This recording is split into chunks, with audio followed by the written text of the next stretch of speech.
The morning of October 12, 2008, began like any other autumn day in Fort Collins, Colorado. A crisp chill hung in the air as the sun broke through the peaks of the Rocky Mountains, casting long shadows across the quiet suburban streets of the Harmony Hills neighborhood. Leaves in shades of burnt orange and deep crimson tumbled across manicured lawns, carried by a gentle wind that whispered of the approaching winter. Laura Mitchell stood in her kitchen, watching the coffee maker sputter and hiss as it filled her favorite ceramic mug, the one with "World's Best Mom" printed on the side, a Mother's Day gift from her 7-year-old daughter Emma. Through the window above the sink she could see the mountains in the distance, their snow-capped peaks glowing pink in the early light. She closed her eyes and took a deep breath, trying to steady the trembling in her hands. Behind her, the house was still quiet. Mark wouldn't be up for another hour, and the kids were asleep in their rooms. Emma with her army of stuffed animals, and Tommy, just 4 years old, probably sprawled across his bed like a starfish. These morning moments alone had become her sanctuary, the only time she felt like she could breathe without someone watching, without someone questioning, without someone controlling.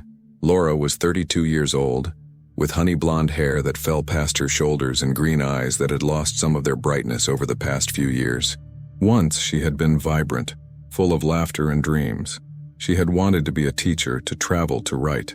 Now she was a ghost in her own home, moving through the motions of a life that felt like it belonged to someone else. She picked up the mug, feeling its warmth seep into her palms, and walked to the small desk in the corner of the kitchen, where she kept her running journal. For the past 6 months, she had taken up jogging, 5 miles every morning along the trails near Horsetooth Reservoir. Mark didn't like it. He said she was neglecting her responsibilities, that a mother should be home when her children woke up. But Laura had insisted, and for once, she had won that battle.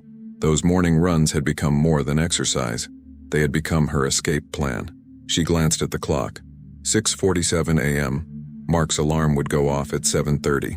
She needed to be gone before then, before he could ask questions, before he could find a reason to make her stay. Laura pulled on her running shoes, expensive Nike trainers that Mark had complained about when she bought them, and grabbed her light jacket from the hook by the door. She checked her phone. 2 missed calls from her sister Rachel from last night. She would call her back later after the run. Rachel had been worried lately, asking too many questions about Mark, about the bruises Laura tried to hide beneath long sleeves and concealer. But Laura wasn't ready to tell her the truth. Not yet. Maybe not ever. The morning air hit her face like a slap as she stepped outside. She locked the door behind her, a habit Mark had drilled into her, and walked to her silver Honda Accord parked in the driveway. The car was 7 years old, with a small dent in the rear bumper from when she had backed into a mailbox 3 years ago. Mark had been furious about that. He had made her pay for the repair from her own account, the small checking account he allowed her to keep for personal expenses. Laura started the engine and pulled out of the driveway, driving through the quiet streets toward the reservoir. The radio played softly, a morning talk show discussing the upcoming presidential election, Barack Obama versus John McCain. The whole country seemed to be holding its breath, waiting to see what would happen. Laura wondered if she would even be around to vote. The thought made her stomach twist. The parking lot at Horsetooth Reservoir was nearly empty when she arrived 20 minutes later. Just one other car, a beat-up Jeep Wrangler that probably belonged to another early morning runner or a fisherman hoping to catch something before work. Laura parked near the trailhead, in her usual spot beneath a large cottonwood tree, whose leaves were now mostly scattered on the ground. She sat in the car for a moment, staring out at the water. The reservoir stretched out before her, dark and still in the dawn light, surrounded by rocky hills dotted with scrub brush and ponderosa pines. It was beautiful here, peaceful. She had always loved this place, ever since she and Mark had first moved to Fort Collins 10 years ago. Young and hopeful and convinced they could build a perfect life together. How had it all gone so wrong? Laura knew the answer, even if she didn't want to admit it. The signs had been there from the beginning. The way Mark needed to know where she was at all times. The way he criticized her clothes, her friends, her choices. But she had made excuses, convinced herself it was just his way of caring, of being protective. By the time she realized the truth, she was already trapped. Married with 2 children, financially dependent and too ashamed to ask for help. She reached into her glove compartment and pulled out the small notebook she kept hidden there, beneath the car's manual and a stack of old napkins.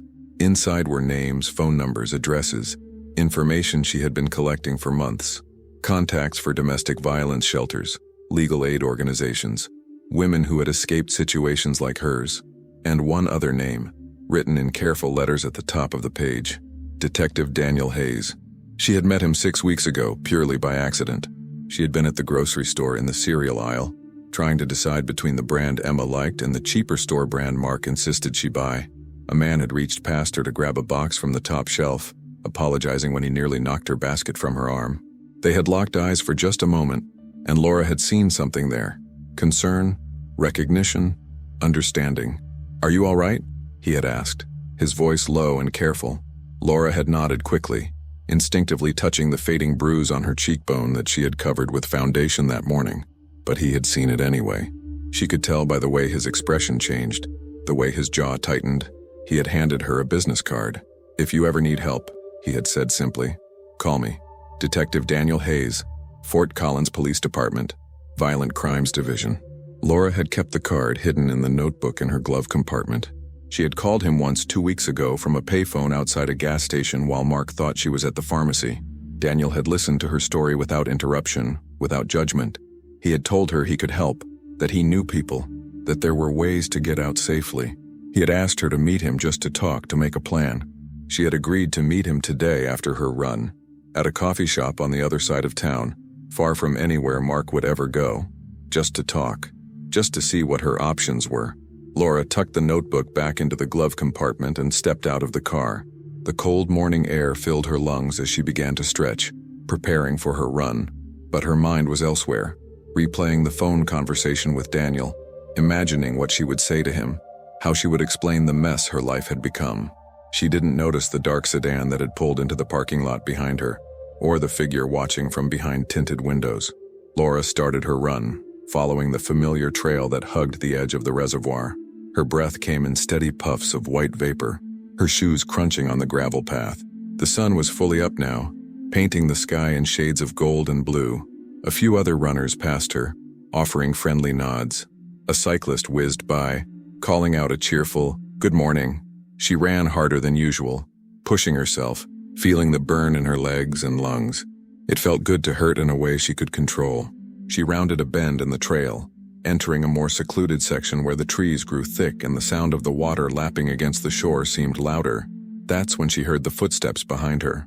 Laura glanced back but saw no one. The trail behind her was empty. She quickened her pace, her heart rate spiking, not from exertion now but from a primal sense of unease. The footsteps continued, matching her rhythm. She stopped abruptly and spun around. The trail was deserted. "Hello?" she called out, her voice sounding small and scared even to her own ears. Silence. Just the wind in the trees and the distant cry of a hawk circling overhead. Laura took a deep breath, trying to calm herself. She was being paranoid. Mark's control had made her jumpy, seeing threats where there were none. She turned back toward the trail and continued running, but the feeling of being watched persisted, crawling up her spine like ice. When she finally completed her loop and returned to the parking lot 45 minutes later, she was breathing hard and sweating despite the cold.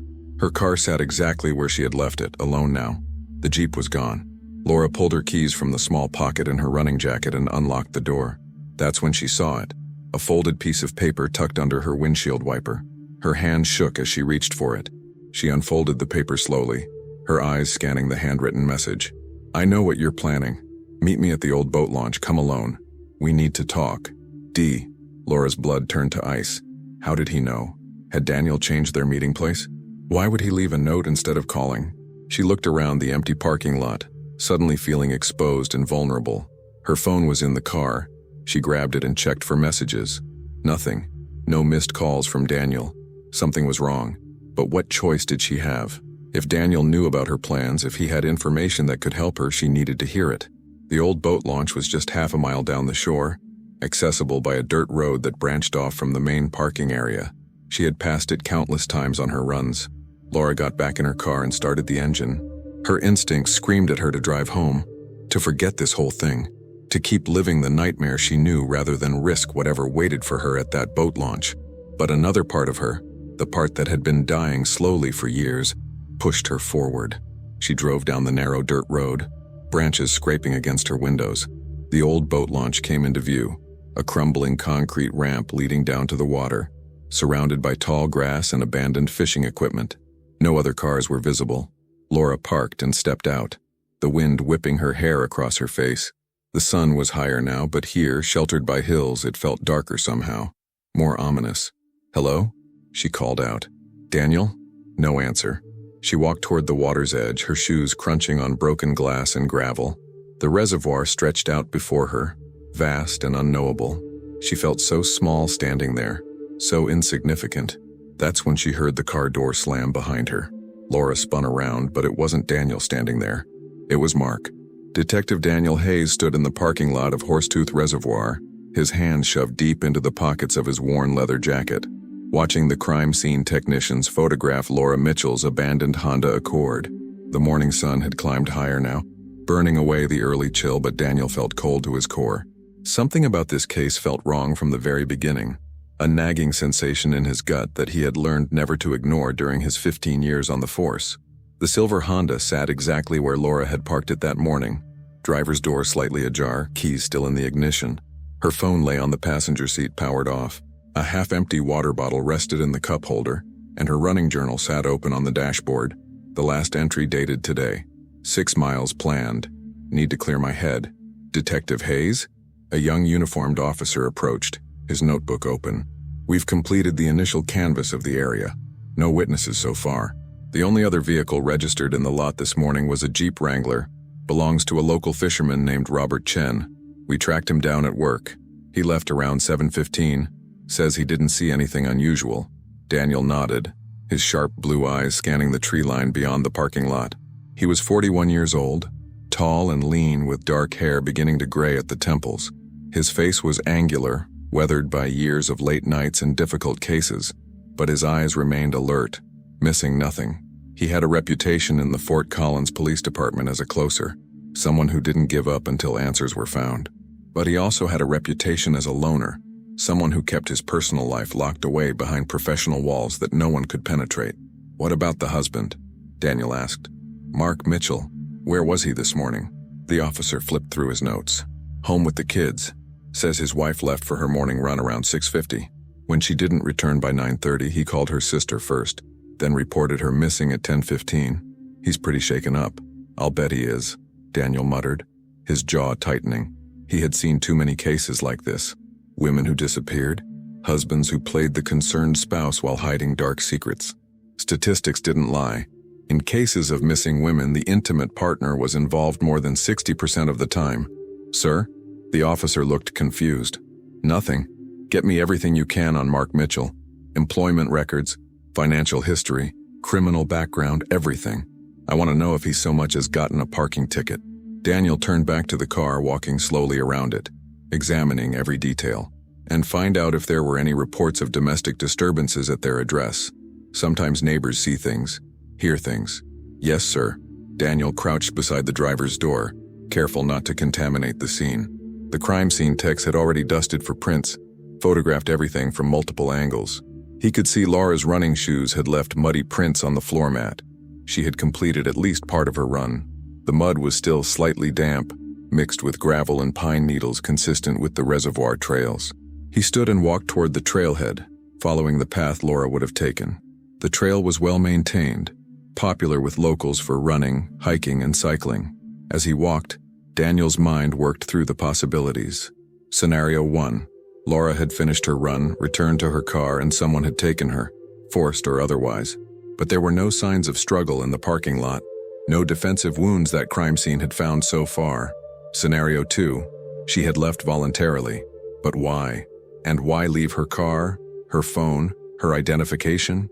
Unless she was running from something, or someone.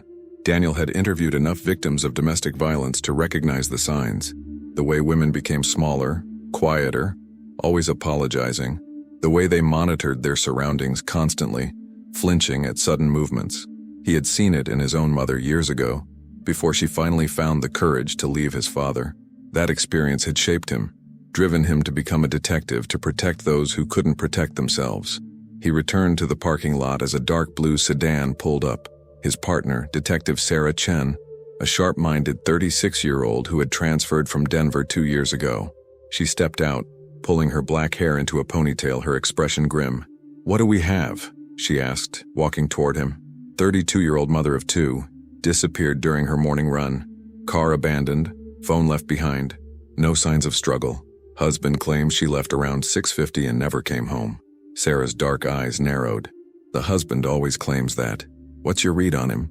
Haven't met him yet, but something feels off about this whole thing. Daniel gestured toward the car. Look at the scene. Everything is too neat, too organized. If someone grabbed her, forced her into another vehicle, there would be signs. Scuff marks, disturbed gravel, something. But there's nothing. So you think she left voluntarily? Maybe. Or she knew whoever she left with, trusted them enough to go without a fight. Daniel pulled out his phone and scrolled through the preliminary report that had been sent to him. Laura Mitchell, married 10 years, 2 kids aged 7 and 4. Worked as a part-time administrative assistant at a dental office until 3 years ago, then became a stay-at-home mom. No criminal record, no history of mental health issues, no financial problems reported. The perfect suburban mom, Sarah said, but her tone suggested she knew better than to accept such simple labels. What about friends, family? Anyone she might have confided in? She has a sister, Rachel Thornton, lives in Denver. Mark Mitchell called her this morning before reporting Laura missing. We should talk to her. Siblings often know things spouses don't. Daniel looked at his watch. 11:30. Let's head to the Mitchell house. I want to see Mark's reaction when we tell him we're treating this as a potential crime scene. The drive to Harmony Hills took 15 minutes. The neighborhood was exactly what Daniel had expected. Cookie-cutter houses with 2-car garages, perfectly trimmed lawns, basketball hoops in driveways. The kind of place where people believed bad things didn't happen, where they left their doors unlocked and let their children play outside until dark. But Daniel knew better. Evil didn't announce itself with warning signs. It hid behind white picket fences and friendly waves. The Mitchell house was a 2-story colonial with blue siding and white shutters. A small garden decorated the front yard, mums blooming in shades of yellow and burgundy. A child's bicycle lay on its side near the garage door, forgotten in the chaos of the morning. Daniel and Sarah approached the front door. Before they could knock, it swung open, revealing a man in his mid-30s with sandy brown hair and red-rimmed eyes. Mark Mitchell looked exactly like his driver's license photo. Average height, average build, the kind of face that disappeared in a crowd. He wore jeans and a wrinkled polo shirt, and his hands trembled slightly as he gripped the doorframe. Detectives? His voice cracked. Did you find her? Is Laura okay? Mr. Mitchell, I'm Detective Hayes. This is Detective Chen. May we come in? Mark nodded quickly and stepped aside. The interior of the house was immaculate. Hardwood floors gleamed, furniture arranged with precision, family photos lining the walls in matching frames. Daniel noticed several photos of Laura, at the beach with the kids, at a wedding, standing in front of the Rocky Mountains. In every photo, her smile looked just slightly forced, her eyes not quite reaching the happiness her mouth portrayed. Please sit down. Mark gestured to the living room couch. Can I get you coffee? Water? We're fine, thank you. Daniel remained standing, watching Mark's body language. The man was nervous, but that didn't necessarily mean guilt. Most people were nervous around police. Mr. Mitchell, we need to ask you some questions about this morning. Can you walk us through what happened? Mark sank into an armchair, his hands clasped between his knees. Laura left for her run around 6:50 like she does every morning. She's been running at Horsetooth for about 6 months now. Usually she's back by 8:30, 9 at the latest. When she wasn't home by 9:30, I started to worry. I called her phone. It went straight to voicemail. I called her sister Rachel, thinking maybe Laura had stopped by there on the way home. But Rachel hadn't heard from her either. What did you do then? Sarah asked, taking notes. I waited another 30 minutes, then I called you guys. I wanted to go look for her myself, but I couldn't leave Emma and Tommy alone, and I didn't know where to start looking. Mark's voice broke. God, I should have gone after her. I should have insisted she stop these morning runs. I told her it wasn't safe. A woman alone out there so early, but she wouldn't listen. Daniel exchanged a glance with Sarah. You disagreed about the running? Not disagreed exactly. I just worried about her, you know? This neighborhood is safe, but you never know what could happen. There are mountain lions in those hills. Transients camping near the reservoir. I just wanted her to be careful. Did Laura seem upset or distressed this morning? Did you argue before she left? Mark shook his head firmly. No, everything was normal. She was quiet, but that's just Laura. She's not a morning person. She made coffee, got dressed, and left. Same as always. And you were here with the children the entire morning? Yes. They woke up around 7:30. I made them breakfast, got them dressed. Emma has been asking for her mom all morning. I don't know what to tell her. Mark's eyes filled with tears. Please, you have to find Laura. She's everything to me, to us. I don't know what we'd do without her. Daniel studied Mark's face, looking for the telltale signs of deception, micro-expressions, inconsistencies, nervous tics. But Mark Mitchell appeared genuinely distraught, his grief raw and unfiltered. Still, Daniel had met convincing liars before. Mr. Mitchell, we need to ask you some difficult questions. It's standard procedure in missing persons cases. Daniel kept his voice neutral, professional. Was your marriage happy? Were there any problems between you and Laura? Mark's expression hardened. Our marriage was fine. We had the normal ups and downs every couple has, but we loved each other. We were building a life together. Any arguments recently? Financial stress? Infidelity? No! Mark stood abruptly, his fists clenched. I don't like what you're implying. I would never hurt Laura. Never. You should be out there looking for her instead of wasting time interrogating me like I'm some kind of suspect. We are looking for her, Sarah said calmly. But we need to understand the full picture of Laura's life to find her. That includes understanding her relationships, her state of mind, anything that might help us figure out where she went or who she might have been with. The implication hung in the air. Mark's face flushed red. Laura wasn't having an affair, if that's what you're suggesting. She was a devoted mother, a faithful wife. The only place she went was to that reservoir every morning and to the grocery store. What about friends? Daniel asked. Did Laura have close friends she confided in? Anyone she spent time with regularly? Mark hesitated. Not really. She was friendly with some of the other moms in the neighborhood, but no one close. Her sister Rachel was really her only confidant. Laura was. She was private. She didn't share much with people. Or you isolated her, Daniel thought, but didn't say. We'll need to speak with Rachel. Can you give us her contact information? Mark nodded and pulled out his phone with shaking hands, reciting a Denver phone number that Sarah wrote down. Rachel is driving up here now. She should be here in an hour or so. One more thing, Daniel said. We'd like permission to search the house and Laura's belongings. It might help us understand where she went or what her state of mind was. Of course, anything. Search whatever you need. Mark gestured around helplessly. Her computer is upstairs in our bedroom. Her purse is in the kitchen. I haven't touched anything. As Sarah headed upstairs to begin the search, Daniel walked to the kitchen. The room was spotless. Granite countertops wiped clean, dishes put away, everything in its place. Laura's purse sat on the counter, a brown leather bag worn at the edges. Daniel pulled on latex gloves and carefully opened it.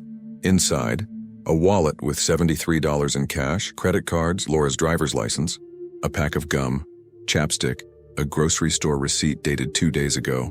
No phone. That was still in her car. But tucked in a small interior pocket, Daniel found something interesting. A business card for a women's shelter in Fort Collins, the kind of place that helped victims of domestic abuse escape dangerous situations. Daniel's pulse quickened. He photographed the card, then continued searching.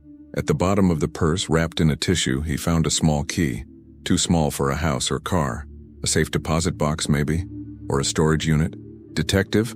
Sarah called from upstairs. You need to see this. Daniel climbed the stairs to the master bedroom. Sarah stood at a desk in the corner, Laura's laptop open in front of her. Look at her browser history from yesterday. She was researching how to disappear, how to create a new identity, legal protections for domestic violence victims. Daniel leaned over her shoulder, scanning the screen. The searches painted a clear picture. Laura Mitchell had been planning to run. What else? Her email account is open. There are several messages from someone named D, no last name, using a generic Gmail account. The messages are vague, but read this one from 3 days ago. Daniel read the email displayed on screen. I know you're scared, but you don't have to do this alone. Meet me Thursday morning after your run. I can help you get somewhere safe. Trust me. D. Thursday. Today, she was meeting someone, Sarah said quietly. Someone who was helping her escape. Daniel's mind raced. If Laura had planned this, if she had help, then this wasn't a kidnapping or a murder. It was a carefully orchestrated disappearance. But who was D? And why would Laura trust them enough to vanish without a trace, leaving her children behind? Print out all these emails, Daniel ordered, and get our tech team to trace that Gmail account. I want to know who D is by the end of the day. He walked to the bedroom window, looking out at the quiet street below. Somewhere out there, Laura Mitchell was alive. He could feel it. But finding her would require unraveling layers of secrets, lies, and carefully constructed facades. And something told him that when they finally found the truth, it would be far more complicated than anyone imagined. Behind him, Mark Mitchell appeared in the doorway. "Did you find something?" Daniel turned, studying the man's face carefully. "Mr. Mitchell, did Laura ever mention feeling unsafe? Did she talk about leaving?" "Leaving?" Mark's expression shifted.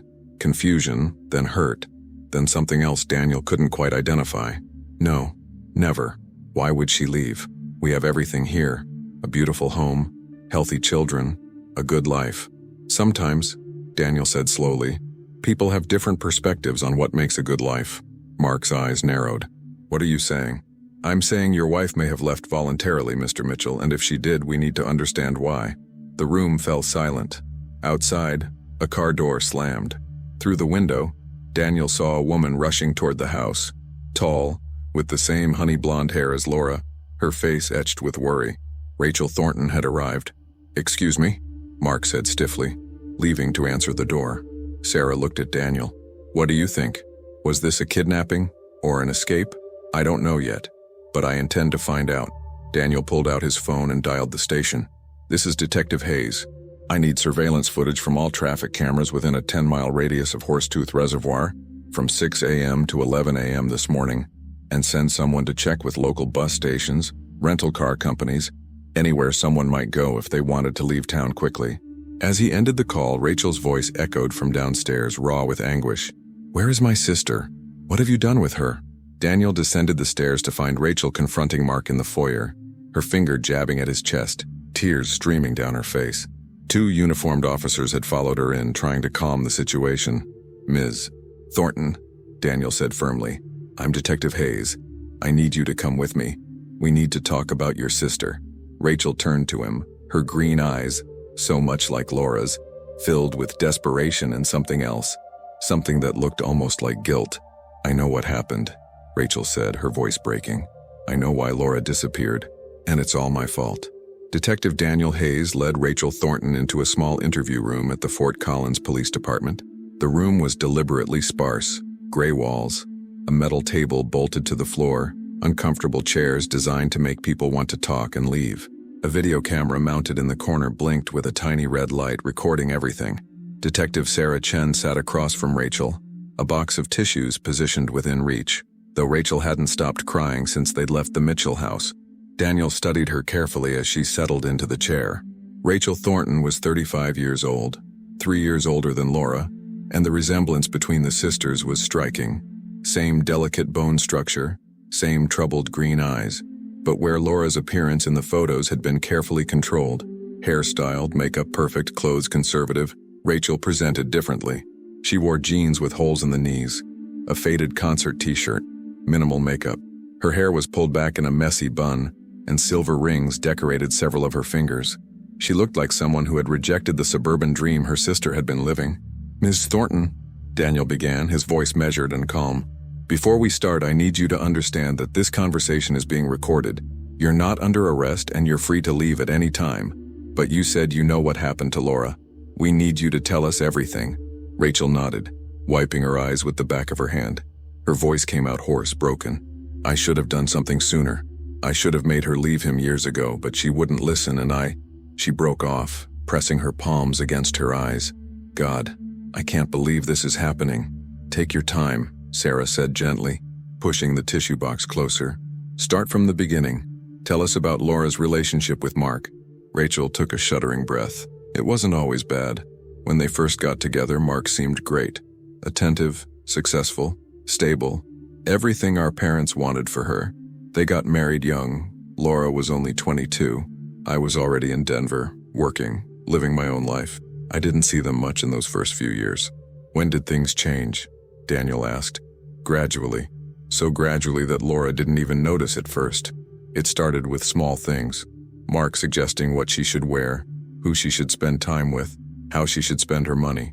He convinced her to quit her job after Emma was born, said a mother should be home with her children. Then it became more controlling. He monitored her phone calls, questioned every purchase, criticized everything she did. Rachel's hands clenched into fists on the table. About 2 years ago, I visited them for Thanksgiving. Laura had a bruise on her arm. She said she'd bumped into a door, but I knew. I recognized the shape. the way she tried to hide it. I pulled her aside, begged her to tell me the truth. Did she? Sarah's pen moved across her notepad. Eventually, she admitted Mark had grabbed her during an argument, shook her, pushed her against the wall. She said it was just that one time, that he was stressed about work, that it wouldn't happen again. Rachel's voice turned bitter. But it did happen again. It kept happening. Every few months I'd notice something new, a bruise, a cut, the way she flinched when I moved too quickly, and she kept making excuses for him. Daniel leaned forward. Did you ever report this to the police? I tried to convince Laura to report it, but she refused. She was terrified of what Mark would do if she involved the authorities. He told her that if she ever tried to leave, he'd fight for custody of the kids, that she'd never see Emma and Tommy again. He said no court would give children to an unemployed mother with no income. She believed him. So what changed? Daniel asked. You said you know why Laura disappeared. What happened? Rachel met his eyes, and Daniel saw fear there, not for herself, but for her sister. 3 months ago, Laura called me at 2 a.m. She was hysterical, barely coherent. Mark had come home drunk, started an argument about something trivial. She'd forgotten to pick up his dry cleaning. He beat her badly this time, gave her a black eye, bruised ribs, split her lip. The kids heard everything from upstairs. Sarah's expression darkened. Did she go to the hospital? No, she was too scared. Instead, she called me. I drove up that night, stayed with her while Mark slept off his drunk. That's when I told her about a friend of mine, someone who helped women in abusive situations escape safely. I gave her the number for a women's shelter, resources for legal help, everything I could think of. Did Laura contact any of these resources? She said she would, but weeks went by and nothing changed. She kept saying she needed more time, needed to plan it carefully, needed to make sure the kids would be safe. Rachel's voice cracked. I got so frustrated with her. We had horrible fights about it. I told her she was being stupid, that she was putting herself and her children in danger by staying. I said things I regret now. Daniel pulled out his phone and showed Rachel a photo of the business card they'd found in Laura's purse. The women's shelter contact. Is this the number you gave her? Rachel nodded. Yes, that's the shelter I told her about. Did she contact them? We're checking into that. Ms. Thornton, I need to ask you something very important. The night before Laura disappeared, did you speak with her? Yes. Rachel's eyes filled with fresh tears. She called me around 9 p.m. She sounded different, calmer, almost relieved. She said she had made a decision, that she was going to leave. She said someone was helping her, someone who understood what she was going through. Daniel's pulse quickened. Did she tell you who? No, she wouldn't give me details. She said the less I knew, the safer I'd be. If Mark came asking questions, I could honestly say I didn't know where she was. Rachel leaned forward urgently, but I could tell she trusted this person completely. She sounded hopeful for the first time in years. She told me not to worry, that she'd contact me once she was settled somewhere safe. And you haven't heard from her since? Nothing. When Mark called this morning saying she was missing, I thought... Rachel's voice broke. I thought maybe Mark found out about her plan. I thought maybe he killed her. That's why I confronted him at the house. If he hurt my sister, I swear to God... Ms. Thornton, Daniel interrupted firmly. We have no evidence that Mark harmed Laura. In fact, the evidence suggests Laura may have left voluntarily, exactly as she told you she would. Rachel stared at him. Then why isn't she answering her phone? Why didn't she take her car, her purse? Those are questions we're trying to answer, but I need you to think carefully. Did Laura mention anything else about her plan? Any location? Any timeline? Any detail at all? Rachel closed her eyes thinking. She said something about starting over, about becoming someone new. She said after Thursday morning, Laura Mitchell would cease to exist. Thursday morning, the same time frame mentioned in the mysterious emails from Dee. Sarah glanced at Daniel, a silent communication passing between them. They needed to find out who Dee was, and they needed to do it fast. Ms. Thornton, we're going to need you to stay in Fort Collins for the next few days, Daniel said. We may have more questions as the investigation progresses. In the meantime, if Laura contacts you by phone, email, letter, anything, you need to tell us immediately. You think she's alive? Rachel's voice was barely a whisper. I think your sister is a survivor, Daniel said carefully. And I think she planned this very carefully, but we need to find her to make sure she's safe. After Rachel left, escorted by a uniformed officer who would drive her to a hotel, Daniel and Sarah returned to Daniel's desk in the bullpen. The detective bureau was busy, phones ringing, keyboards clicking, other detectives working their own cases. But Daniel's focus was entirely on the stack of documents spread across his desk. Laura's phone records, bank statements, the emails from the mysterious D. "Talk to me about the email account," Daniel said to Sarah. "Were the tech guys able to trace it?" Sarah pulled up the report on her tablet. The Gmail account was created 6 weeks ago from a public library computer in Fort Collins. The account name is email protected, generic, untraceable. Whoever created it knew what they were doing. They used a VPN, cleared their browsing history, accessed it only from public computers or unsecured Wi-Fi networks. "Professional," Daniel muttered, "or someone who watches a lot of crime shows." "What about Laura's bank accounts?" "Nothing unusual. She has a small checking account with about $1,500. Mark handles all the major finances. No large withdrawals, no suspicious purchases. But," Sarah tapped her tablet screen, "3 weeks ago, she withdrew $200 in cash from an ATM. She's done this twice more since then, always on Thursday mornings after her run." "Building a cash reserve," Daniel said. "Smart. No paper trail. What else?" Her phone records show regular calls to her sister Rachel, her mother in Arizona, and the dental office where she used to work. But starting 6 weeks ago, there are calls to a prepaid cell phone number. 6 calls total, each lasting between 5 and 20 minutes. Daniel felt the pieces clicking into place, the same time frame as when the email account was created. Someone gave her a burner phone number. "Can we trace it?" "Already on it. The phone was purchased at a Walmart in Loveland, paid for in cash. It's been used exclusively to communicate with Laura's number. The last call was yesterday afternoon, lasted 14 minutes. "Final instructions," Daniel said, confirming the meeting time and place. He stood and walked to the large whiteboard they'd set up for the case, picking up a marker. He began writing out a timeline. 6 weeks ago, mystery person D makes contact with Laura. Email account created, burner phone purchased. 3 weeks ago, Laura begins withdrawing cash, building resources for escape. 2 days ago, Laura researches how to disappear, new identity creation. Yesterday, final phone call between Laura and D. Rachel receives call from Laura saying she's leaving. This morning, Laura leaves for run 6:50 a.m. Car found abandoned at Horsetooth Reservoir. No sign of Laura. Sarah joined him at the board. So if Laura planned this, if she had help, where would she go? How would she leave Fort Collins without anyone seeing her?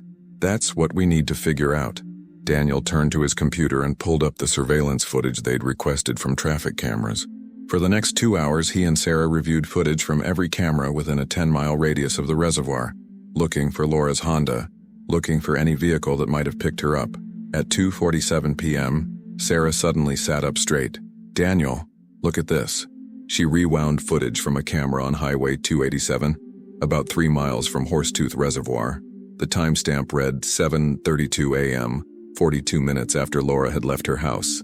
A dark blue Ford Explorer passed through the frame, heading north toward Wyoming. "Why are we looking at this?" Daniel asked. Sarah zoomed in on the image, enhancing the resolution. "Look at the passenger seat." Daniel leaned closer. There, barely visible through the slightly tinted window, was a figure with long blonde hair. The resolution wasn't good enough to make a positive identification, but the timeline fit. The height seemed right. "That could be Laura," he said slowly. "Can you get a plate number?" Sarah enhanced the image further. The license plate was partially obscured by a bike rack, but she could make out enough. Colorado plates, starting with GHJ. "Run it," Daniel ordered. Sarah's fingers flew across the keyboard, accessing the DMV database. Seconds later, the results appeared on screen.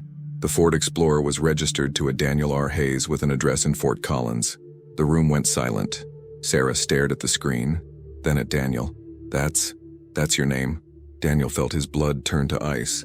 "That's impossible. I don't own a Ford Explorer. I drive a Dodge Charger." But even as he said it, his mind was racing. Daniel Hayes was not an uncommon name. There could be dozens of Daniel Hayeses in Colorado. He grabbed Sarah's tablet and pulled up the full registration record. The address listed was 847 Maple Street, Fort Collins, an address he didn't recognize. The vehicle had been registered 3 months ago to Daniel Richard Hayes. Date of birth, March 15, 1967. "That's not you," Sarah said, relief evident in her voice. "Different birth date, different address, just a coincidence." But Daniel didn't believe in coincidences. Not in his line of work. Pull up everything we have on this Daniel Hayes. Driver's license photo, employment records, criminal history. Everything. As Sarah worked, Daniel's phone rang. The medical examiner's office. He answered, stepping away from the desk. Detective Hayes. Daniel, it's Margaret. I heard you caught a missing persons case this morning. Just wanted to let you know we haven't received any unidentified bodies matching your victim's description. That's good news, right? Yeah, Maggie, thanks for letting me know. Daniel ended the call, his mind elsewhere. If Laura wasn't dead, if she had left voluntarily with someone named Daniel Hayes, then this case had just become infinitely more complicated. Got it, Sarah called out. Daniel returned to find a driver's license photo on the screen. The man in the photo was in his late 50s with graying hair, weathered features, and piercing blue eyes. He looked vaguely familiar, but Daniel couldn't place him. Daniel Richard Hayes, age 58, retired. Sarah read from the screen. And here's where it gets interesting. He's former law enforcement. Worked for the Denver Police Department for 30 years, retired in 2006. Moved to Fort Collins 2 years ago. Daniel's stomach dropped. A retired cop would know exactly how to help someone disappear, would know how to avoid surveillance, how to create new identities, how to stay one step ahead of an investigation. What was his department in Denver? Sarah scrolled down. Violent Crimes Division. He specialized in domestic violence cases. The pieces suddenly snapped together with horrifying clarity. Laura had been helped by a former cop who specialized in domestic violence, someone who knew how the system worked, who knew its weaknesses, who could exploit them to help victims disappear. But why would a retired detective risk everything to help a woman he presumably just met? What was his motivation? And more importantly, where had he taken her? We need to find this guy, Daniel said urgently. Put out a bolo on the Ford Explorer. Check airline records, bus stations, rental cars, anywhere they might have gone after leaving Colorado. And get a warrant for his house. I want to know everything about Daniel R. Hayes. Sarah was already on the phone, coordinating with other departments. Daniel returned to the whiteboard, adding the new information. A retired cop helping Laura disappear. It made sense, but it also raised more questions than it answered. His phone buzzed with a text message from an unknown number. Stop looking. She's safe. She's free. Let her go. Daniel's hand tightened around the phone. He showed the message to Sarah, who immediately began tracing it. But Daniel already knew what she would find. Another burner phone. Another dead end. Whoever this Daniel Hayes was, he was good. Maybe too good. But Daniel had spent 15 years hunting people who didn't want to be found. And he had never failed to close a case. He wasn't about to start now, even if it meant pursuing someone who shared his name. Someone who, in another life, he might have become. 3 days had passed since Laura Mitchell's disappearance, and the case had exploded into a media sensation. Local news stations ran constant updates. Nancy Grace dedicated an entire segment to the missing mom mystery, and Mark Mitchell had given a tearful press conference begging for his wife's safe return. The image of him standing on his front lawn, holding Emma and Tommy, their confused faces staring into the cameras, had been replayed hundreds of times across every major network. Detective Daniel Hayes sat in his home office at 11:47 p.m., surrounded by case files, cold coffee, and the nagging sensation that he was missing something crucial. The small room was sparse. A desk, a chair, walls lined with bookshelves containing law enforcement manuals, criminal psychology texts, and true crime books. A single window looked out onto the quiet street below, where autumn leaves skittered across the pavement under yellow streetlights. His eyes burned from staring at screens for 16 hours straight, but he couldn't stop, wouldn't stop. The case had consumed him in a way that felt different from his other investigations. There was something about Laura Mitchell's story, the careful planning, the desperation to escape, the trust she'd placed in a stranger, that resonated with him on a level he didn't want to examine too closely. The warrant for Daniel R. Hayes' house had been executed that morning. The property at 847 Maple Street turned out to be a small, well-maintained ranch house in an older neighborhood. The team had spent hours searching every room, every drawer, every hiding place. What they found painted a picture of a man living a quiet, solitary life. No family photos, minimal furniture, everything organized with military precision. But there was one room that told a different story. The second bedroom had been converted into an office, and its walls were covered with newspaper clippings, printouts, and handwritten notes. All of them related to domestic violence cases, not just from Colorado, but from across the country. Missing women, unsolved disappearances, suspicious deaths ruled as accidents. Daniel Hayes had been tracking these cases for years, documenting patterns, circling dates, drawing connections between seemingly unrelated incidents. On the desk, they'd found a locked drawer. Inside, multiple sets of identification documents, driver's licenses, social security cards, birth certificates, all with different names, all with the same photo of Daniel R. Hayes. He had been creating new identities, plural. The equipment for producing fake IDs was there too, sophisticated enough to pass casual inspection but not forensic scrutiny. But the most damning evidence was a calendar. October 12th, the day Laura disappeared, had been circled in red with a single word written beside it: departure. Daniel stared at that calendar now. A photograph of it spread across his computer screen. The question that had been gnawing at him for 3 days refused to be silenced. Why? Why would a retired cop with a clean record, a decent pension, and nothing to gain risk everything to help a woman he'd only known for 6 weeks? His phone rang, breaking the silence. Sarah Chen. "Tell me you found something," Daniel said by way of greeting. "Better. I found someone." Sarah's voice carried suppressed excitement. "Remember how we've been digging into Daniel Hayes' background? I went back further, all the way to his time in Denver. In 2003, he worked a domestic violence case that ended badly. Really badly." Daniel sat up straighter. "Go on." "The victim was a woman named Jennifer Hayes. No relation, different family. She'd filed 3 restraining orders against her ex-husband, had documented evidence of years of abuse. Daniel was the lead detective on the case. He built an airtight case against the husband, got him arrested, recommended maximum charges. What happened? The husband made bail. 2 days later, he broke into Jennifer's apartment and killed her, then killed himself. It was all over the Denver news for weeks. Daniel testified at the inquest, took full responsibility for not ensuring she had adequate protection. He blamed himself. Daniel closed his eyes, understanding flooding through him. He's been carrying that guilt for over 20 years. It gets worse, or better, depending on how you look at it. Look, after Jennifer Hayes' death, Daniel requested transfer to a special task force focused on domestic violence cases. For the next 3 years, until his retirement, he worked exclusively on those cases. His closure rate was phenomenal, over 90%. But here's the interesting part. During those 3 years, there were 5 cases where the victims simply vanished, just disappeared without a trace. No bodies were ever found, and the investigations went cold. You think he helped them escape? It wasn't a question. I think Daniel Hayes decided the system failed Jennifer Hayes, so he created his own system. One where women could disappear safely, where abusive partners couldn't find them. I pulled the missing persons reports from those 5 cases. Every single woman had filed multiple police reports, had restraining orders, had documented evidence of escalating violence, and every single one vanished just before their abuser was released from jail or finished probation. Daniel rubbed his temples, feeling the headache that had been building all day intensify. Have any of those women ever been found? No, not one. It's like they ceased to exist. Because they did, Daniel said slowly. Hayes gave them new identities, new lives. He became what he wished someone had been for Jennifer Hayes, a way out when the system couldn't protect them. "So what do we do?" Sarah asked. "Technically, he's committed multiple felonies. Identity fraud, obstruction of justice, probably dozens of other charges. But if he's saving lives, the law doesn't care about good intentions," Daniel interrupted, but his voice lacked conviction. He thought about his own mother, the years she'd spent trapped in a marriage with his violent father, the system that had failed her again and again.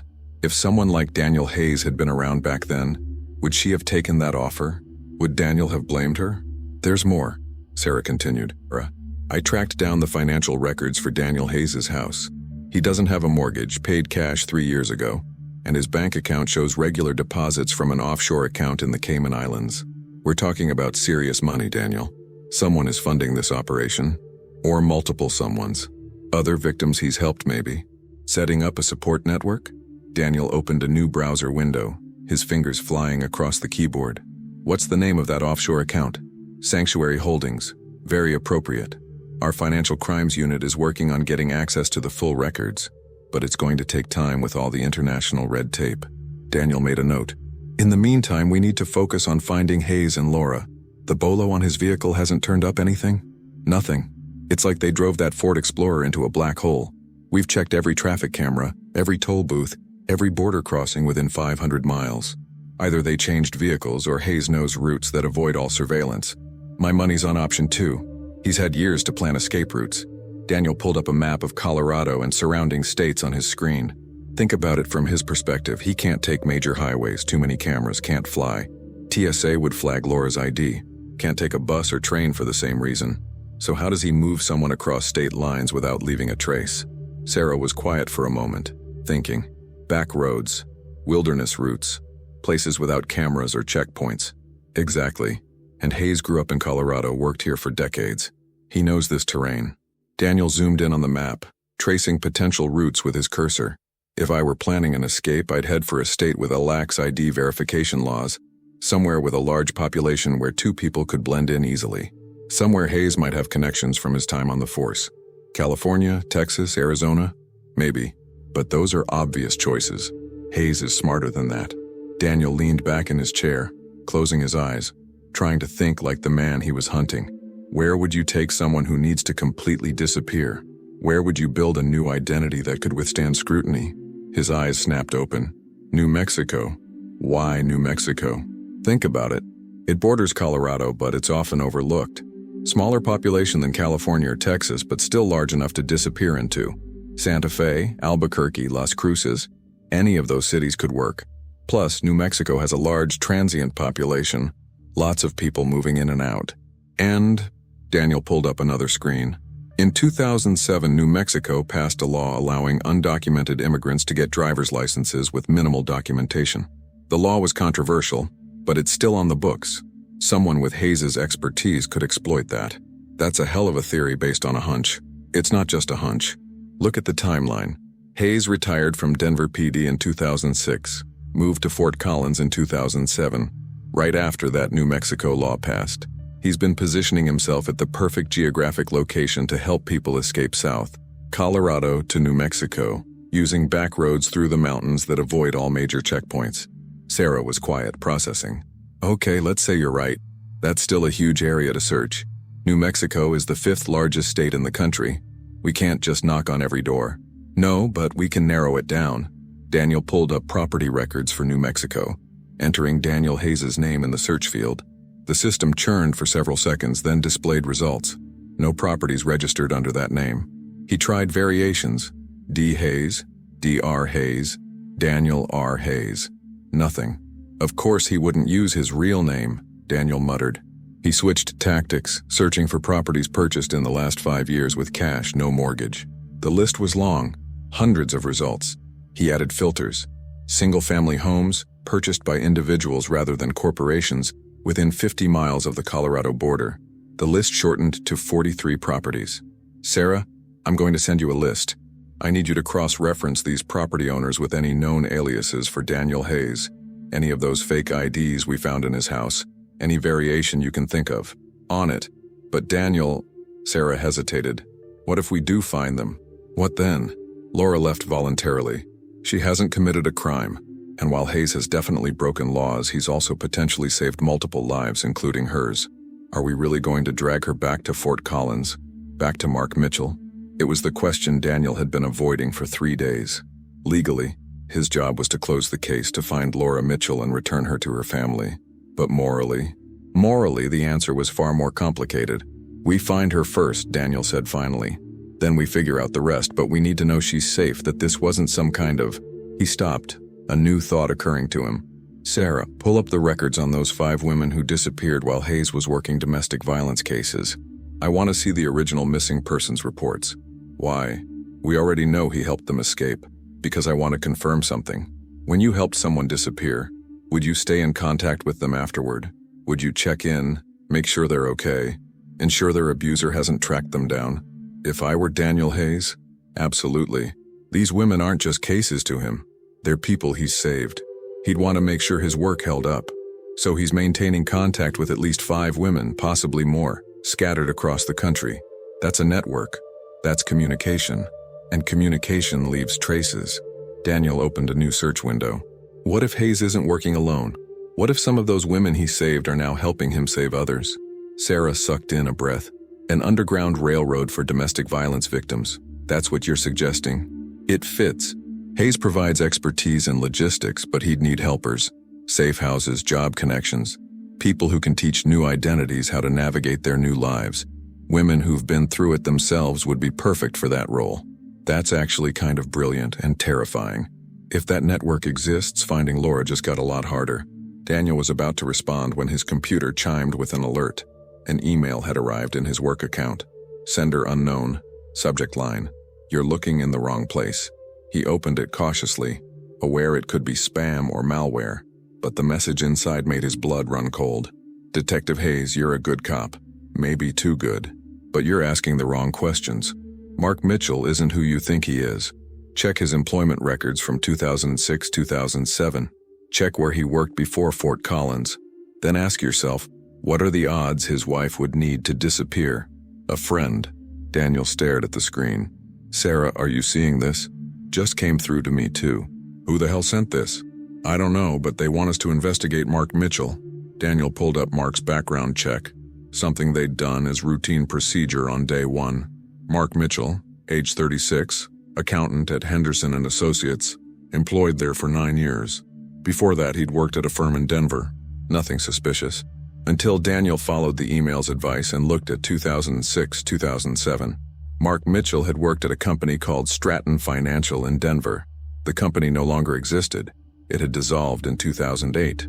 But when Daniel searched for news articles about Stratton Financial, he found something interesting. A small article from 2007 about workplace harassment allegations.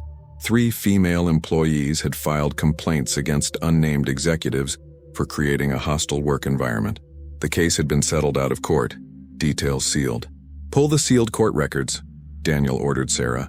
"I want to know who those executives were." While Sarah worked on getting a court order, Daniel dug deeper into Mark Mitchell's past. Previous addresses, known associates, any criminal record. Mark had lived in Denver from 2003 to 2007, moved to Fort Collins the same year. Same year Daniel Hayes had moved there. Same year Laura had married Mark. Coincidence? Or something more sinister? 20 minutes later, Sarah called back. "Got it. The sealed records just came through. You're not going to believe this. Try me." Mark Mitchell was one of the executives named in those harassment complaints. 3 women accused him of inappropriate touching, verbal abuse, and creating a threatening work environment. The company paid them off, made them sign NDAs. Mark was quietly let go, but no charges were filed. He moved to Fort Collins, changed firms, started fresh. Daniel felt puzzle pieces clicking into place. So Laura married a man with a documented history of abusing women. Did she know? Probably not. This all happened before they met. The records were sealed. The NDAs prevented the women from speaking publicly. Mark successfully buried his past. Sarah paused. "Daniel, what if someone has been tracking Mark Mitchell? What if whoever sent us that email has been watching him, waiting for him to escalate?" And when Laura filed that police report, Daniel stopped, pulling up Laura's record. "Wait, Sarah, did Laura ever file a police report about Mark's abuse?" "I don't think so. We found the women's shelter card, the evidence Rachel gave us about the abuse, but no official police reports." Then how did Daniel Hayes know Laura needed help? The question hung in the air between them. Laura didn't go to the police. She barely told her own sister. So how did Hayes know to contact her 6 weeks ago? How did he know she was in danger? Sarah was silent for a long moment. Unless he was already watching Mark Mitchell. The implications were staggering. If Hayes had been tracking Mark since his time in Denver, waiting for signs that he was abusing another woman, then this wasn't random. This was targeted, this was personal. Daniel's phone rang. "Detective Hayes." A calm male voice replied, "You're getting closer." But Laura Mitchell made her choice. Freedom over captivity. Life over a slow death. Are you really going to take that away? Who is this? You know who I am, and you know why I did it. The question is, what will you do now? Where is she? Somewhere safe. Somewhere Mark will never find her. Hayes paused. "I've read your file. I know about your mother. You became a cop to protect people like her. So let this one go. Give Laura the chance your mother never had." The line went dead. Daniel sat frozen, his pulse hammering. Hayes knew everything. "Daniel?" Sarah's voice broke through the phone. "What happened?" "He called. He wants me to let Laura stay gone." "Can you?" she asked softly. Daniel didn't answer. For the first time in his career, he didn't know what was right. The next morning, the Fort Collins Police Department buzzed with tension. Captain Morrison demanded answers, joined by FBI agent Reeves. If Laura was taken across state lines, Morrison said, this becomes federal. Daniel nodded, jaw tight. 7 days ago, Laura Mitchell vanished during a morning run. Evidence first suggested abduction, but now it appears she planned her escape. He pointed to a board filled with photos and notes. Laura researched how to disappear, how to create new identities. Her sister confirmed years of abuse from her husband, Mark Mitchell. Reeves frowned. Any reports? Hospital visits? Sarah replied. No official complaints, just witnesses and her sister's word. Daniel switched slides. 6 weeks before she disappeared, Laura contacted Daniel R. Hayes, retired Denver detective, domestic violence specialist. We found emails arranging a meeting and surveillance footage of his car near the reservoir that morning. Search warrant results? Morrison asked. Fake ID equipment, multiple aliases, and a calendar marked with the date she vanished. Reeves studied the evidence. So Hayes runs an underground escape network for abuse victims. Exactly, Daniel said. He's been doing this for at least 20 years. We've found offshore accounts and safe house purchases. Some women he helped have been living under new names for decades. Morrison leaned back. So now what? If we find Laura, and she left willingly, what's our play? Ensure she's safe, Daniel said carefully. But bringing her back could mean putting her right back in danger. That's not your call, Morrison snapped. You find her. The courts will decide the rest. Sarah interjected. Sir, Mark Mitchell's past isn't clean. He was accused of harassment in 2007. 3 women, NDAs, sealed settlements. Reeves's eyes narrowed. And Laura didn't know? No, Daniel said. The records were buried. Someone wanted his history erased. Morrison turned to Daniel. You said Hayes called you? He did, Daniel admitted. He knew about my family. Told me to close the case. Reeves crossed his arms. That's bold. He's not hiding. He's daring us. Or testing me, Daniel murmured. Enough, Morrison said. Reeves, expand the search. Check financial records, border crossings. Hayes has to be moving cash somewhere. Reeves nodded. Where do you think they went, detective? Daniel hesitated. New Mexico. He could tell them and end it all, but it would destroy Hayes's network and expose every woman he'd ever helped. He met Reeves's gaze. It's a big country, he said quietly. Could be anywhere. I think they went south, Daniel said. New Mexico makes sense, close to Colorado, easy to vanish. Reeves nodded. We'll focus our search there. Any leads on a city? Daniel hesitated. He could share the list of addresses he and Sarah had uncovered and end the case, but then he remembered his mother and what it meant to have no way out. Nothing specific, he lied. It's a big state. Reeves's stare lingered, but he said nothing. Morrison ended the meeting with a warning. Daily updates, Daniel. No more surprises. When the room cleared, Sarah pulled him aside. You lied to the FBI. You know where Hayes took her. I have theories. Cut the crap. Why didn't you tell them? Daniel slumped into a chair. Because I don't know what's right anymore. We bring Laura back, she ends up dead, just like every woman failed by the system. So we just let her disappear? Let Hayes keep breaking the law? He saved her life. And when he helps the wrong woman next time? Sarah pressed. One of the 5 who vanished under his watch already slipped up, posted on Facebook. Her ex found her. Hayes's system isn't flawless, Daniel. He rubbed his temples. So what do you want me to do? Be a cop, she said. Find Laura, bring her in, we'll protect her legally, fix the system, don't break it. The system's already broken. Before he could respond, his phone rang. A nervous female voice. Detective Hayes, my name's Rebecca Thomas. I need to talk to you about Laura Mitchell. Who are you? I was one of the women Dan Hayes helped disappear. He gave me a new life. But he's making a mistake this time. Laura's husband, Mark Mitchell, isn't who he thinks. Daniel's pulse spiked. Explain. Not over the phone. I'm in Fort Collins. Meet me at the bean counter in 1 hour. Alone. The line went dead. Sarah frowned. A rescued woman from New Mexico, that confirms your theory. And she said Laura's situation is complicated. Then we find out how. An hour later, they watched the cafe from across the street. A woman in a red jacket entered, clutching the Great Gatsby, her eyes scanning the room like someone used to danger. That's her, Daniel said. Stay here and watch. Inside, Rebecca's voice trembled as she spoke. My ex-husband almost killed me. Dan Hayes saved me. New identity, new life. But I came back because Laura's in danger. Her husband, Mark, his real name is Marcus Townsend. Daniel froze. That can't be. It's true, Marcus's first wife vanished in 2004. He changed his name, moved, and married Laura. And Hayes doesn't know who he really is. If Marcus finds her, she'll end up like my cousin, Jennifer Townsend. Daniel's blood ran cold. Jennifer was your cousin? Rebecca nodded. I investigated him after she disappeared. Police reports vanished, witnesses ignored. Marcus was protected then, and he still is. If you go public, you'll expose Hayes's network and all the women he saved. Find Laura, detective, but do it quietly. Daniel stared at the USB drive she slid across the table. Everything you need is on there, Rebecca said softly. Just don't destroy the only system still protecting us. Rebecca's words stopped him. Dan Hayes saved my life. Whatever you decide, don't destroy the system he built. There are women out there right now who depend on it. Daniel left in silence, his thoughts spinning. Back at the car, Sarah asked, "What happened?" Mark Mitchell's real name is Marcus Townsend, he said flatly. His first wife vanished in 2004. He was a suspect but never charged. He changed his name and married Laura. She never knew. Sarah's eyes widened. Does Hayes know? No.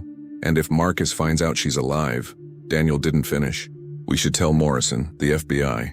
Rebecca says Marcus has police connections. Evidence against him disappeared before. If we go public, we might alert the same people protecting him. So what now? Daniel held up the USB. We verify everything quietly. Then we find Laura before Marcus does. If he reaches her first, this ends badly. And Hayes? He saved her life probably twice. The law says arrest him, but sometimes the law isn't justice. Sarah gave him a look. You're letting him go. I'm going to make sure Laura's safe, Daniel said, starting the car. As they drove, Daniel's phone buzzed. You're finally asking the right questions. Keep digging. Marcus isn't finished. A friend. 3 days later, they reached Silver City, New Mexico, a quiet desert town of 9,500 people, hidden beneath the Gila Mountains. After 72 hours of cross-checking Rebecca's data and Hayes's clues, Daniel found a small stucco house registered to Sarah Martinez. A facial scan confirmed it. 93% match. Laura Mitchell was alive. In their rental car, Sarah ate fries while Daniel watched the house. What's the plan? We wait, he said. Make sure she's safe and free. Rebecca said Hayes only helps women who want to disappear. I need to see that for myself. Daniel opened the USB again. Inside were police files, news articles, and Rebecca's own notes, painting Marcus Townsend as far more dangerous than anyone had realized. Jennifer Townsend, his first wife, disappeared in 2004. Her car was found near a hiking trail. No body, no charges. 6 months later, Marcus sold their house, changed his name, and moved to Fort Collins. 2 years later, he met Laura. How did he get away with it? Sarah asked. Corruption, Daniel said. The lead detective retired soon after and bought a $500,000 beach house in Mexico. On a cop's pension? Exactly. Marcus bought him off. Sarah frowned. Where'd he get that kind of money? Old money, Daniel replied. He inherited a $3 million trust fund from his grandfather's construction empire. His family had deep ties to law enforcement, district attorneys, charity boards. He knew how to play the system. And Laura had no idea? None. He hid everything behind lawyers and fake accounts. She thought she'd married a quiet accountant. In reality, she married a killer with influence and money to bury the truth.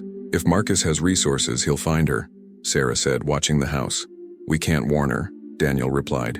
Exposing her blows Hayes' entire network. Dozens of women lose protection.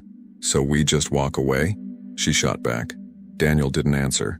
For the first time in his career, the system he believed in felt like the enemy. The front door opened. Laura Mitchell stepped out. Shorter hair, darker color, but unmistakable. She smiled, genuinely happy. A man followed, tall, weathered, comforting. They walked to a Toyota and drove off. That's not Hayes, Sarah said. Daniel ran the plate. Michael Chen, photographer. No record. Moved here 3 years ago. Sarah checked his background. It's solid. School, work, everything. If it's fake, it's been built for decades. Then maybe he's part of Hayes' network, Daniel said. Let's follow them. They tailed the car to a cafe called the Desert Rose. Inside, Laura and Michael looked like any couple. Relaxed, affectionate. If I didn't know better, Sarah murmured, I'd say she's finally happy. Daniel hesitated. Do we expose her? Bring her in? For what crime? Sarah countered. Maybe she just wants peace. Before he could reply, Daniel's phone rang. "I know you're in Silver City," said Hayes' calm voice. "You found her. Now you must decide what kind of man you are." "Where are you?" Daniel demanded. "Close enough. You know the truth. If you report Laura, she dies. The law failed her, just like it failed Jennifer Townsend." Daniel clenched his jaw. Too many victims. Too many funerals. "I know about your mother," Hayes continued. "She survived because she finally ran. If someone had given her a new identity, wouldn't you have wanted that for her?" Daniel's throat tightened. "Yes." "Then let Laura go," Hayes said. "Close the case. Give her the life your mother never got. You're asking me to break the law. I'm asking you to choose justice over procedure. Marcus has allies everywhere. If you file official reports, he'll find her within a week." Hayes paused. "Be honest. Have you told anyone besides Sarah?" Daniel said nothing. He didn't need to. Daniel froze. "How do you know about Sarah?" "Because I know you," Hayes said calmly. "You're a good cop but not naive. You've kept this quiet because deep down you know I'm right. Going through official channels will get Laura killed." Daniel's voice hardened. "What about her kids? Emma and Tommy believe their mother's dead. You call that justice?" Hayes' tone softened. "Sometimes the kindest thing a mother can do is disappear. Better her children believe she's gone than watch her die at their father's hands. That's not your choice to make." "No," Hayes said. "It was hers. She chose survival over motherhood. Would you take that from her?" Daniel looked out the cafe window. Laura, now Sarah Martinez, laughed easily with Michael Chen. She looked freer than in any photo from her old life. "Michael Chen, who is he really?" "Exactly who he appears to be," Hayes replied. "A photographer. Kind man. No idea who she was. She met him at an art class and started over." Then Hayes asked quietly, "If someone had given your mother that chance before your father nearly killed her, would you have wanted her to take it?" The question hit hard. Daniel remembered his mother's bruised face, the fear, the years of running. "Yes," he said, "I would have." "Then you understand," Hayes said. "Laura wanted freedom the system could never give her. You can give her that chance. But if I close this case as unsolved," Daniel argued, "Marcus Townsend walks free. For now," Hayes said. "You have real evidence. Use it quietly. Build your case for Jennifer's murder, bring him down the right way. And Laura's family. Her sister knows she's alive, the children will heal. They're safer believing she's gone than watching Marcus destroy her." Daniel looked at his partner Sarah, who'd been listening. She saw the conflict in his eyes. "I need to talk to Laura myself," he said. Hayes agreed, but warned, "If you do this, you'll be complicit. Your career will end. Maybe your freedom too." Daniel hesitated, thinking of his mother, of women he couldn't save, of the broken justice system he still believed in. "I'm willing to accept that. Tomorrow, 9 a.m., Hayes said. "Continental Divide Trail. She'll meet you there. After that, it's your choice." The line went dead. Sarah exhaled. "So we're really doing this?" "We'll hear her out," Daniel said. "Then decide." That night he couldn't sleep. Hayes' words echoed as he replayed every failure and every victim he couldn't protect. Then his phone buzzed. "You're making the right choice. Marcus Townsend will face justice, just not the way you expect. Keep digging. The truth is bigger than you know." A friend. Daniel opened his laptop and began digging into Marcus's connections. His trust fund was handled by Blackstone and Associates. The firm's founder, James Blackstone, had been Denver's DA from 1995 to 2005, precisely when Marcus's first wife, Jennifer, vanished. Campaign records showed Blackstone's DA runs funded by Townsend Construction. He'd even bought a Vail vacation home from a Townsend shell company a year after the disappearance. A payoff, a cover-up. Blackstone had buried Jennifer's case. And if the DA was compromised, who else was? Judges, cops, lawyers? How deep did it go? His phone buzzed again. Now you see it. Blackstone protected Marcus, but he's just one piece. Follow the money. Daniel understood now. This wasn't just about a missing woman or an abusive husband. It was about systemic corruption. A shadow network of powerful men who'd protected Marcus for decades. Tomorrow he would meet Laura. Then he'd have to decide. Uphold the law and risk her life, or break it to give her freedom. Either way, nothing would ever be the same.